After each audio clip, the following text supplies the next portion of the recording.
doesn't mean rushing it, but we must be quick so everyone can have an opportunity to do their presentations. How convenient this topic, okay? Tips for doing a presentation that you can use in your day-to-day life, okay? I guess I should introduce myself in the first place. My name is Paco. I've been a journalist for 10 years, more or less, and I've been a teacher for the last 5, since 2010. Okay, why this topic? Why did I choose this topic? On the first place, many people think that oral production is exclusive to your job or to school. Many people associate oral production with these kind of presentations that take place usually in school or at your work. But that's not true, because there are many more areas where these kind of techniques can be used in your day-to-day life. For example, when talking to other people at home, or when asking a friend for a favor, or having an argument with someone, and also persuading people that you are right, because we all know that's the most important thing in life, to be right at everything. Okay, so you must persuade people, and in order to do that, you can use many of these techniques. And also, this kind of tips and tricks also put into the mix all 4 basic skills that you can see my friend here soon. You can use listening, okay, reading, also writing, and finally speaking. All of them are used in this kind of exercise. So we're going to look at 3 main tips, but there are many more. I chose these 3, which are eye contact, also body language, and finally volume, tone, and pace, the pace at which you speak. Okay, the first one would be eye contact. We must try to make it not very obvious, but also we mustn't ignore totally eye contact. I have here an example of what you never should do when making a presentation, for example. That is rude, okay, but at the same time you must look at everyone and don't do that trick that many people use of talking over there, okay? I see man talking to everyone when I'm looking at the other wall. So you must look into everyone at the eye. This is not the proper way of looking them, okay? This would be an appropriate one. Many people have something that is called the 5-second rule, because I talk with you and then change to the other person and then change again to the other person. You must take into consideration how much time you have available, okay? But always create that bonding or that connection to emotionally engage with your audience. It's not the same to speak to a wall than to speak directly to all your audience. And you must be as thorough as you can. You must try to include everyone in the audience. Everyone, absolutely everyone. Okay? This actually is quite frightening. So let's go to the next one.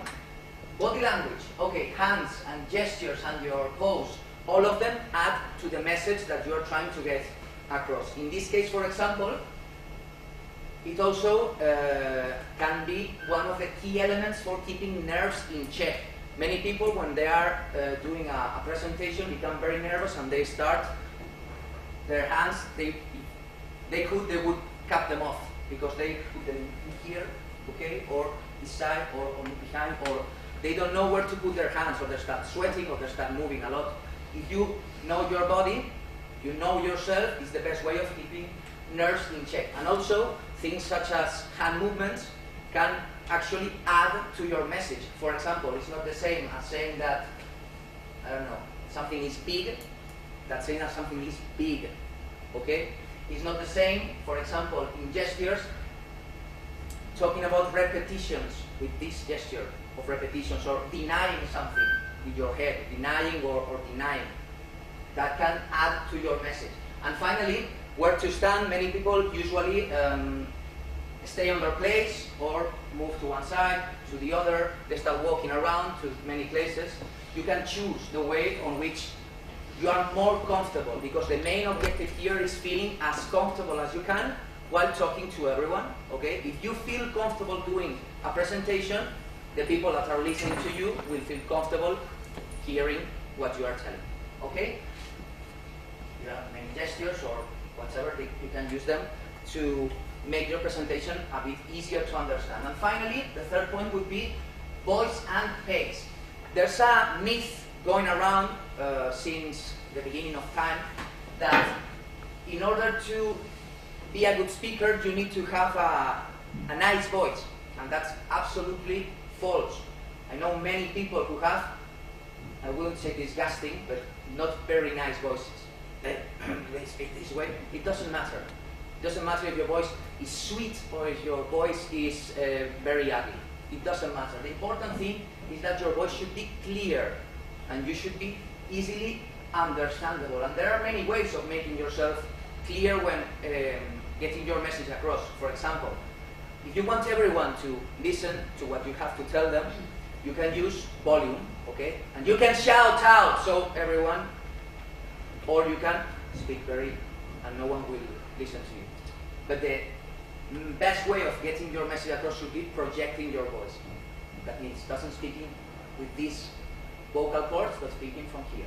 So if you project your voice, you don't need to shout out, and everyone will hear you, okay? So don't shout, use projection. And also it's very important to look at the people that you are talking to, because if you keep reading and you start speaking down, if you have someone over there, he would be the perfect guest. But you need to speak to people in front of you, so you must project your voice on front of you, never down. And the other technique should be knowing your pace, because if you start speaking very fast, and many people won't understand nothing. At the same time, if you speak very slowly and talk about everything, it becomes boring. You must use your pace and know the way on which you, again, feel more comfortable. Don't go very quick, don't go very slow, find the middle ground, the balance, and get your message across. Okay, find your flow. So, to sum up, you must use several of these techniques to try to be as effective as you can on your presentations. For example, bonding by using eye contact with everyone that you are talking to, using your body language, which means showing your content or showing the things that you are telling the audience, and finally, voice and pace, because people usually remember when they are told something, not if they are talked to. If you talk to someone, he or she may remember what you said. But if you tell someone something, okay, they usually remember everything. So you must tell and don't talk. And finally, with all of these elements, next to many more that can be used, for example, using this kind of cue cards or using a PowerPoint presentation, okay, you mix them all together into a melting pot, into a big melting pot, and you must get the ingredients that you are more comfortable with.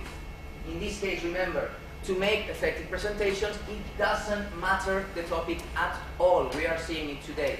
You can talk about baking cakes, or talking about dogs' illnesses, or you can talk about traveling, you can talk about doing presentations, you can talk about whatever, maths, science, whatever. The topic doesn't matter. What does matter is the way that you get your message across to the people which are listening to you. And finally, obviously, you must practice as much as you can. You can do it at home, you can record yourself, you can do whatever in order to become more confident and be able to deliver any effective presentation.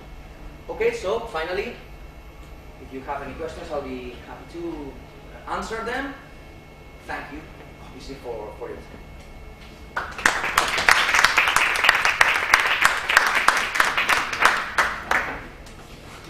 Timo.